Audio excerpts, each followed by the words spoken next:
where our university is Yes. located. Yeah. The university is Loifana. You want to complete it?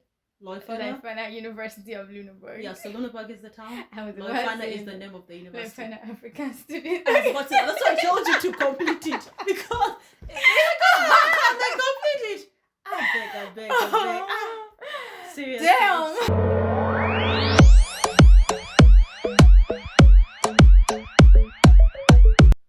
Hello everyone, welcome to another episode of A Good Day in Africa. My name is Kabeja. Just Kabeja? Yeah, I always do I always say Rebecca Kabeja or Kabeja Rebecca? Rebecca Kabeja. Hi everyone, my name is Ola Midiola Bimpeola Yola. Welcome again to our YouTube channel. Have you subscribed? If you have, thank you so much. Thank you a million times. But while you're watching us and if you've not subscribed, please click on the subscribe button and the notification bell as well. Yeah. So for today, you might have realized there is a change in scenery. I know for some of you who have been watching our videos just for scenery. Please bear with us today. This is also a beautiful environment. It's a very beautiful for you, room, by the way, yes. And the reason why we chose this room is because of the topic today. So for today's topic, it's our home away from home. So why we chose this topic is because we as Africans coming from back home, Nigeria, be it South Africa, be it Kenya, be it Sudan, where we come from home and we come to a different continent, be it Europe, be it America, be it Asia, we tend to look for communities that look like us, that have a culture like us, because we just want that same belonging, a belonging that we can identify to, right? Not because we can't fit into these communities or we just don't want to be their friends, but because we just want to be comfortable at that particular point. So we tend to look at communities like us. So I am interviewing Mide. Isn't it an honor to be my guest today? Well, it is an honor to be interviewed by you and for me to be your interviewee. What? Is that it? Does that even exist? How many Ola Midiola Bimpeola Yola would you interview? Hey, you don't know what is I just going don't know on. what the word is, but I'll be much hey. And then, but I'll interview that one day as well. That I promise you. Anyway, going back to the topic. So Mida, when you came to Germany, because we're speaking from a general perspective, but the reason why you're here specifically is me interviewing you. I want to hear your perspective first, because I already know you, and in my mind, I already know these things. But for people who do not know you, definitely, these are the questions coming. Why do you think it was important for you to identify communities that look like you? Why do you think that is important for anyone coming from back home into the diaspora like this? I honestly, I feel like there is a sense of belonging and safety that comes with being around people that are like you. Yeah. Like she said earlier, it's not the case that we cannot be friends with every other person, but it gets to a stage where you need more. Like if you come here and then your set of friends are like I don't know, people that are natives of these places you go. I don't know wherever you are. I don't want to be specific about Germany, but okay, let's just say Germany. If you come to Germany and you're friends with Germans and for the longest time, say 6 months or like 7 months, it gets to a particular point where you start to feel like, well, I need more. I need this sort of bonding. I want to feel at home anywhere I am. That's the thing. Like I have a friend who has spent a couple of months here, but still feels like, nah, this doesn't look like it. Yeah. Not necessarily because there are beautiful places to visit, there are amazing people to meet, but the sense of home, family, you get to find that only within African communities. And if not even African, like you sometimes you're in an African community and you still want to narrow it down to your country. I don't know if you understand what I'm trying to say. Like you still want to you have an African society and you still want to narrow it down to West Africa. You want to narrow it down to Nigeria. You want to narrow it down to where exactly you're from in Nigeria. It's just like you feel a sort of I've had a lot of people via the platform Lasso ask questions about, okay, so what if I come to Germany? Are there people like this in Lüneburg?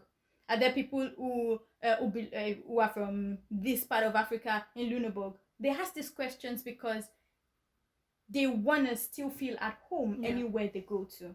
So I feel like even if you're not like at home, like in your country, in your African country, you still, anywhere you are, you still want to feel like there is somebody who cares about me. There is somebody who understands and feels the same thing that I feel. There is somebody who can understand your oppression, your struggles, your strength, everything. This person that can relate to you in different perspectives. You want to feel the sense of bonding to them, and this is exactly the same thing for me. Like it's not like I cannot make friends with everybody. I can make friends with anybody, but there is this sense of I want to feel at home. I just want to be a part of this people, and And I think the other reason why people tend to ask us how Lunenburg is, how welcoming it is because they want to know what the environment looks like before they make that major decision to move, and then just come into an environment that is foreign to them, and then later probably get depressed or sad and just want to move. It just affects all of them. Even the studies, it affects the studies. It affects a number of things. Like it's very possible for you to stay in an environment for 4 years and still feel like this place is not for me. True. It is very possible for you to be in an environment for 7 years and still feel like, no, I'm struggling to attach myself to this place. Yeah. So it's not necessarily about you could be in a cozy room, a very small space, and still feel at home there because of the people that are there.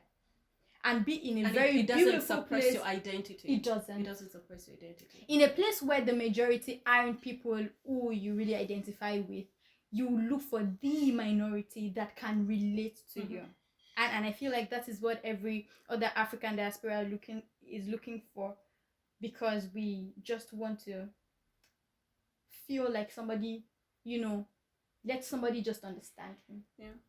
Do you think it's way harder in countries like Germany, because you look at the UK and the US, it seems a bit easier to find these communities, but then in Germany it comes with an extra language to it, that you have to also speak this language, so it gets hard to even find communities that appear like you and speak like you, because they're also trying to fit into that category now of citizenship that has to meet a certain criteria so that it can benefit from the social welfare of the country. I think that, for example, the United States, it's easy for you to see an African American and still feel like this person is mine. I don't know, like this person, not necessarily because of the skin color, but because you just still feel like this person understands me a little bit. I cannot exactly relate, but in Germany, I think it's much difficult to find like such societies in Germany. I do not think that we are as much in Germany, because if you want to create or form societies and communities like this, most of the time you would not think of birthing communities when you're just two people. Yeah. Do you get what I'm trying to say? So when you're in a community, especially in a very small place, say Lunenburg, for example, you live in a small town. By the way, Lunenburg is where our university is located. Yeah. The university is Leuphana. You want to complete it? Leuphana University of Lunenburg. Yeah, so Lunenburg is the town. Leuphana is the name of the university. Leuphana African student. That's why I told you to complete it, because how can they complete it? I beg. Seriously. Damn. We're stuck. Anyway, guys, just so don't mind us. When you're living in a very small place, and there's everywhere you turn to, there is no. Oh God. Okay, let me share an example of when you go somewhere for the first time. Okay, I remember there was a particular day. I was in Berlin. Berlin is even a very big place. You can see so many black people in Berlin and stuff. And I was going to school. I was going alone. Going to see this thing. And on the way, I was speaking with my mom. I was on a video call, so I was just talking to her, and this. So I was speaking Yoruba. Yeah. And then I got on the bus, and because I was speaking Yoruba, there was this black guy that just spoke Yoruba to me. Oh God! It felt like that guy. No, That no, no, no, guy? no, no, no, not that guy. No, I was no, like, no, no, okay, no. okay, I'll excuse you. I was like, Peter, why are you No, not no, bringing no, down no, the no, guy? not that guy. Oh. Because till date, like I cannot remember like his face. I cannot remember. I just know that the guy spoke Yoruba to me, and my mom, even over the She got phone, she happy, got yeah? so She got her. excited. She must have. She must She have. got so excited, and she was like, that's a Yoruba person. Okay, you should be. Why are you not talking to the person? Go talk to the person. Yeah. It felt like I had starved for so long, and Yeah. she felt like, okay, even if I'm not there to take care of you, there is somebody, a Yoruba person, Yeah. who is older than you are, who could take care of Yeah. you. She would be at peace, Yeah. at home, that there is somebody. I have somebody that I call my second mommy here. Our house is very close to mine, and sometimes when I talk to my mom, she asks me, why haven't you gone there? Yeah. Why are you staying up by yourself? And I'm like, I have a house, I have a room, I don't have to. And she's always saying, go there, because she feels at peace that I'm with someone else who can take care of me in our stead. Yeah. I don't know how I'm going to explain that. So even, it's not just about me alone, it's even about my parents, because they feel like, okay, there is someone else who they can relate to, Yeah. who can speak to, who they could trust me with, something like this. Yeah. And it's back to the question of the community thing. In a small town, it's often difficult, like much more difficult to find like communities like this, because there aren't so many Africans there. Yeah.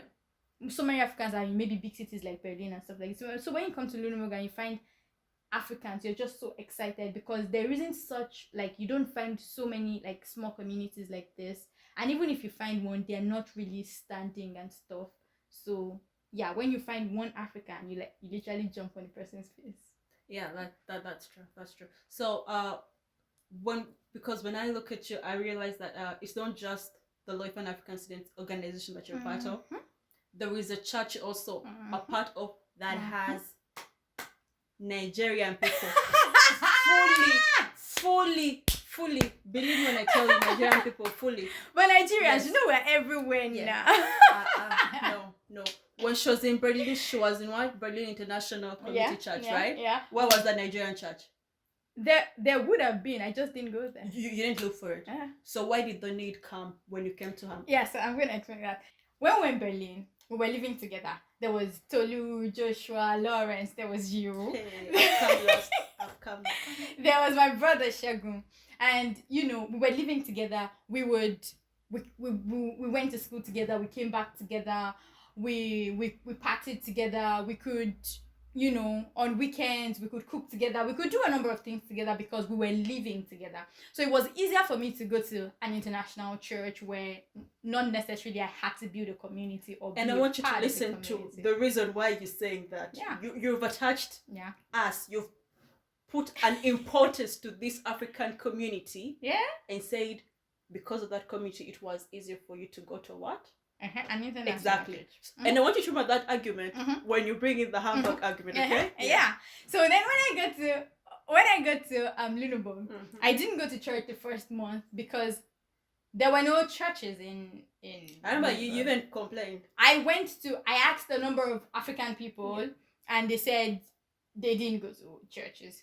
And then there was even one day I went to all of these like tall buildings in Amzandi and stuff, only to realize that it was like a museum kind of thing. I don't know. So it wasn't like a church. So I just prayed and I left the place. But I then when we were in Lunenburg, we weren't living together, you and I. You were living at, I don't know, maybe outside of Lunenburg even. Yeah, I was living outside Lunenburg. We only saw each other in classes. And that was it. And then it started to feel like, okay, first of all, I wasn't going to church. I have to go to church. So I felt like, okay, not going to church, that's one problem. Second of all, Lunenburg didn't feel like Berlin felt. Yeah. There was a sort of, I don't know, I was just by myself. I used to be on the phone almost 24/7 with my mom or with my siblings and all of this. Even in Berlin, you were. I haven't forgotten. I was like, hey. Always on. You think I've forgotten? Well, I'll ignore that. Well, it was. It's fine. That was then. Okay. And, you know. You're going to attach age to it. I was still young. No, I wasn't even going to say that. I was going to say that I just left Nigeria. Yeah. So it was easier for me to say, okay, let me show you this, let me show you that. In your room. Yeah. And I was talking to, I get know, out of my face, I know. Rebecca. Okay. I'm tired of you, really. Ah. Okay, so then Lunenburg was like, it felt like I was all by myself and all of these things. Yeah. And then I had a brother that I had met through Lasso, who is Nigerian. These are not her real brothers she's talking about. These are the African brothers. These ones we keep saying. My cousin, my brother. That's not her real. Well, I didn't call you my cousin. He's my brother. But you know what I'm saying. That's my cousin. They're not related. They're not related, okay? Okay, like these brothers, we're not related, but like we share a bond. Our brother-sister bond. A bond. Okay, so then I spoke to my brother, and then he said he used to that he attends church in Hamburg. Yeah. And I'm like, and then second month I felt like, okay, this is just not it anymore. Yeah. So I was like, okay, let me just attend this church and see. And then I got to church. Boom. Yeah. It felt like I was in Nigeria. A lot of people spoke my language. You know, there is language is part of our identity. Like you could get lost just speaking your language, and it had been so long since I felt that kind of huge gathering with lots of Nigerians there. Physically, yes. Physically. And it felt like, oh my God. So the energy was intense for you. It created memories. You're like, I don't want to lose this moment again. Yes, it brought back a lot of, oh my God. It's like the songs. Like, I had attended church in Berlin, but it was international church. But now I'm like attending a church who's with the headquarters in Nigeria. So this is a branch in Germany. The headquarters in Nigeria. The songs that the choir ministered were songs that were like home. Yeah. I felt, oh my God, war is happening here. Yeah. A war is happening. I felt like on top of the world. I felt like, okay, yeah, this is it. This is just it for me. I have found home. Yes. Yeah, I have found home. And a number of persons, you know, they were happy to see me. They were willing to welcome me. And it was just beautiful. Yeah. Then I started to feel like, yeah, maybe Germany is a home. I mean, I'd lost touch of what we had in Berlin. And all I did for the first, like, I'm talking about from October to December, what I did during that period was just work, schoolwork. And it gets tiring, and you want to choke because of the number of things that you have to do.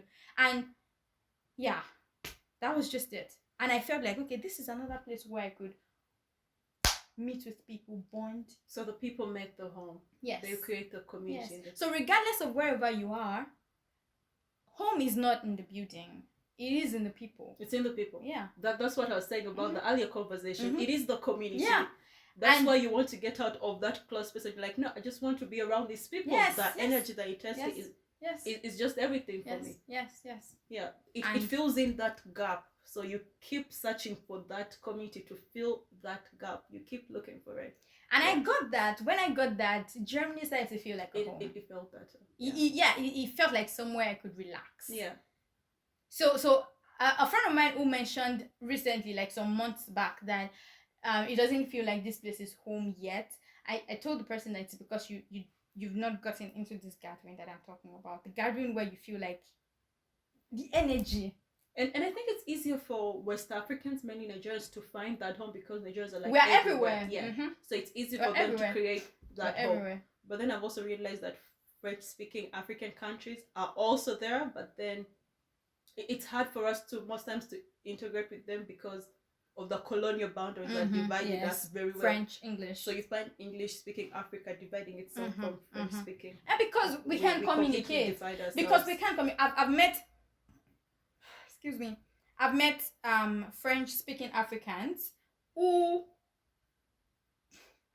we tried to bond, but we could not. Why? Because they didn't understand English. I don't understand French. And German, that is supposed to be the bonding that thing. united. We're not perfect. The both of us are just struggling to speak that language that is not ours, that we're learning. Yeah. So it's like we're not able to connect. Yeah. There is no way we can speak to each other, even though we want to. So there is that problem. So this continuous search of communities that look like us, do you think one day it will come to an end, or we shall keep looking for it wherever we go? Do you think we can still find a community with people who don't look like us, who don't appear like us, who don't speak like us? I think you can get a community like this, but you would still not be able to fill that gap. I'm speaking for myself. Mm-hmm. Yeah, you could get a community that would open their arms and really, really accommodate you. You feel like, yes, this is it.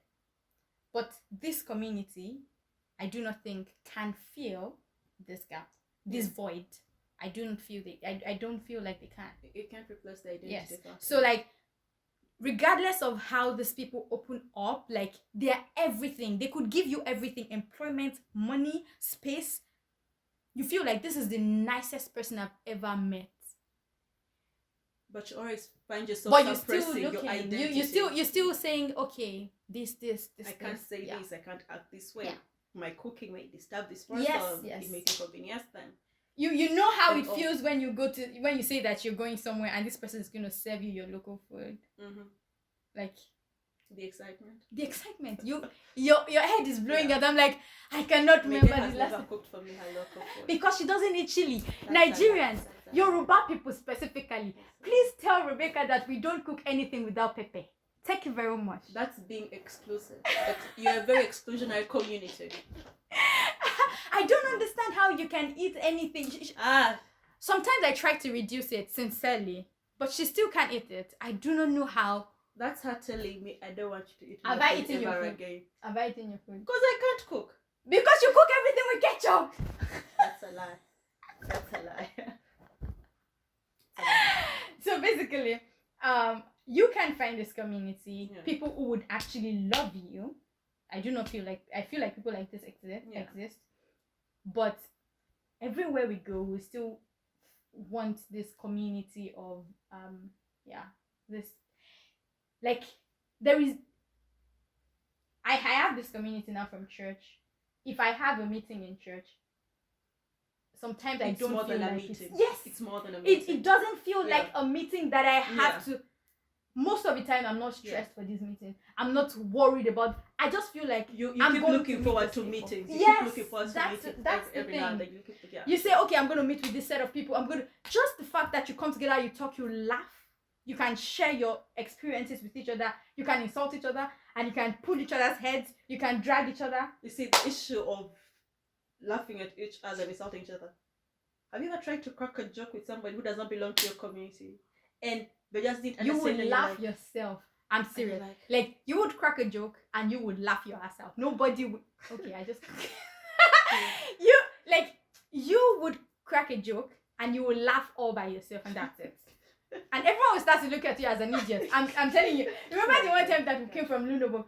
We came from Lunenburg, and I was trying to crack it. Oh my god. It's not like your joke went flat, but then it was actually a very good joke, but wrong audience.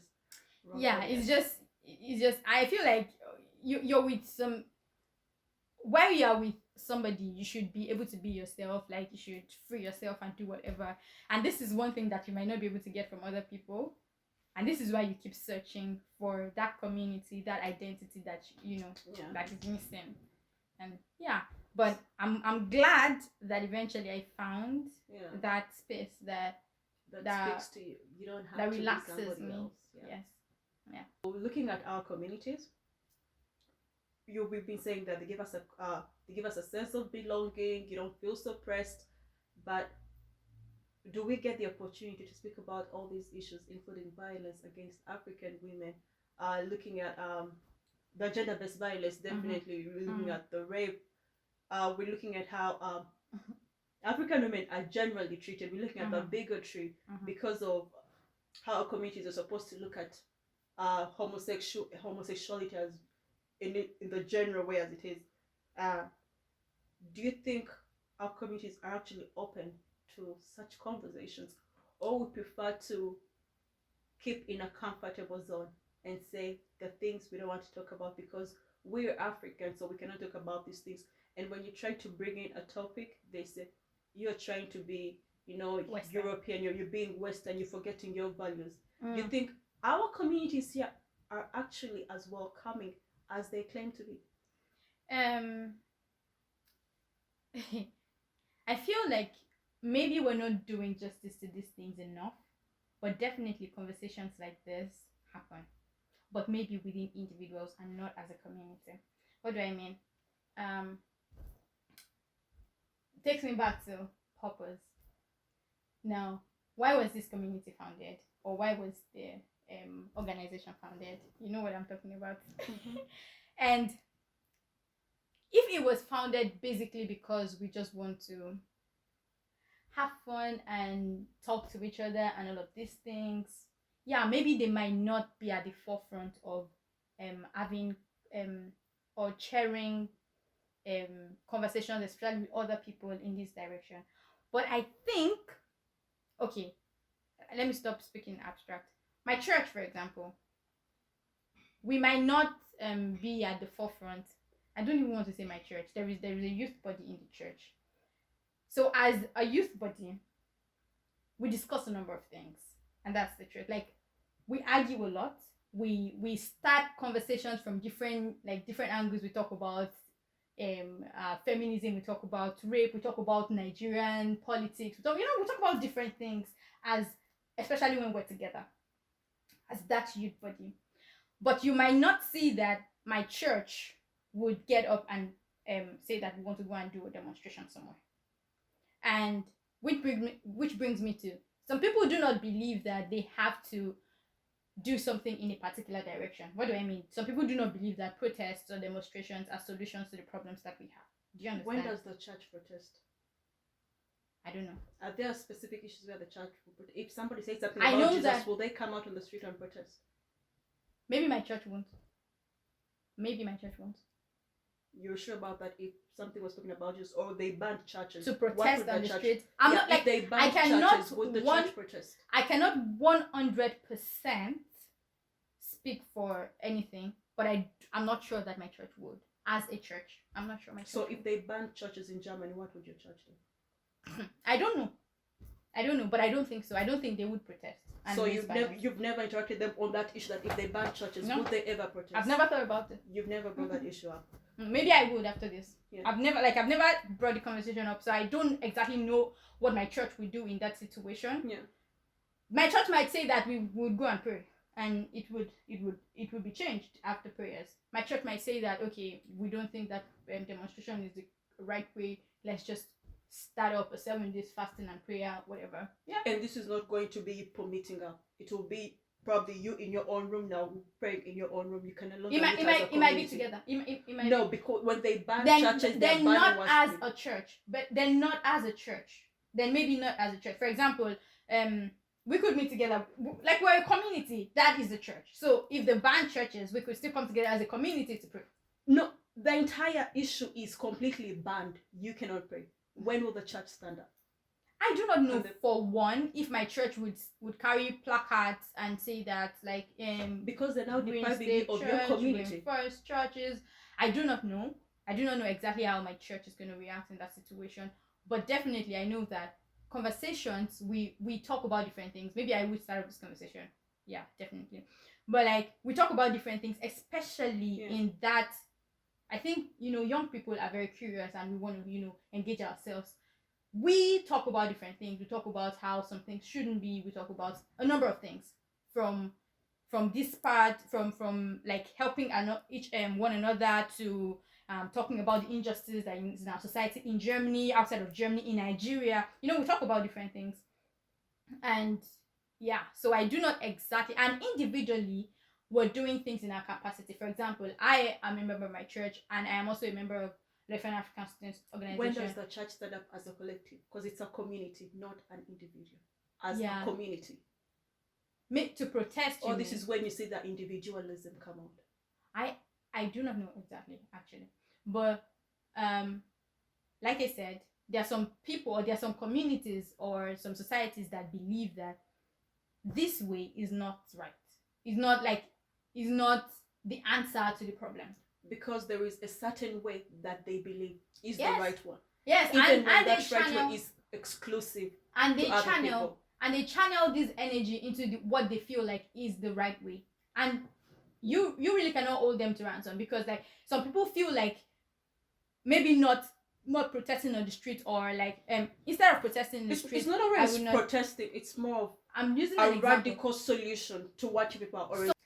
Some people do not believe that radicalism is a solution to anything. When it's other people's issues. No. Sometimes even when it's their problem, even when they face it. Yeah. The fact remains that as an organization, you cannot force people to now say that you want to do something like this. You could just say that, well, we've been banned to not pray. And we've been banned not to pray, so we're not gathering anymore to pray, and that's it. But as an organization, you cannot like compel people to go on the street. There are people who belong to that organization who would go on the street and would pray there. So we're now going as individuals, not as a community. Not as a community. So this is where we see that individualism comes from. Yeah. Regardless of how much of unity, bonding, whatever community that we are, we're not changing. We're not oblivious of the fact that we're still human. We're still individuals. And we put people at danger. Community. So this is when we come out as individuals. Because some people at the end of the day will be like, but you could I still now see expected my individuals. community to stand up for this, is what I'm saying. And they didn't do it. I felt betrayed. This is what I'm saying. You could still see individuals in that same community who would form a smaller community and would stand up against stuff like this. So but see, a lot of things come with leadership, especially if you lead a huge number of like people belonging to communities, to a particular community. Some people do not, they don't want to involve themselves. They just say, okay, they say we don't want to pray, please don't put me in.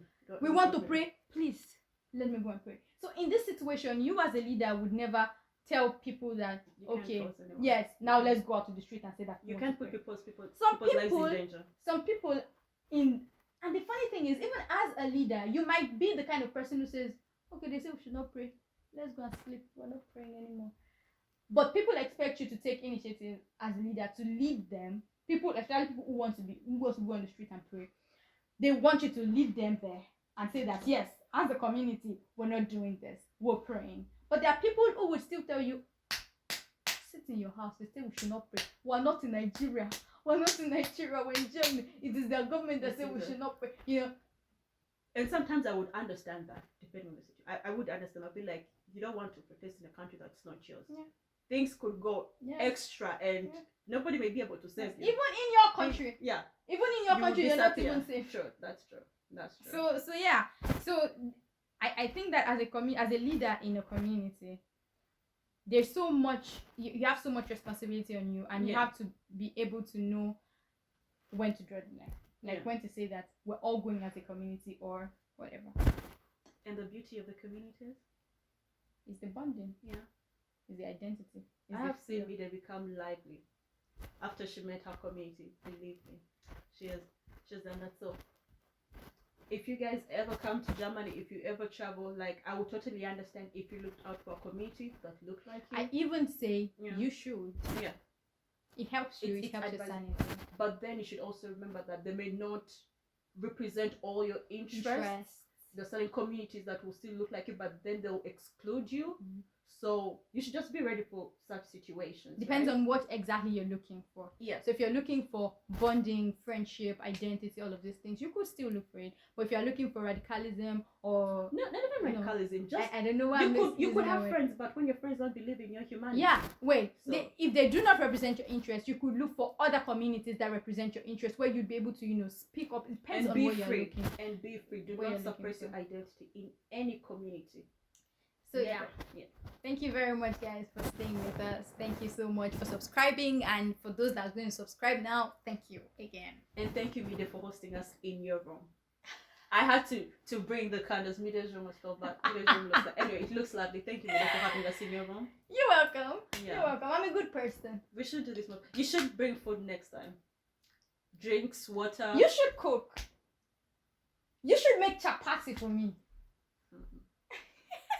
So until we meet next time again, stay with us, people. Take care of yourself. Stay safe. Stay healthy. Bye bye. Bye.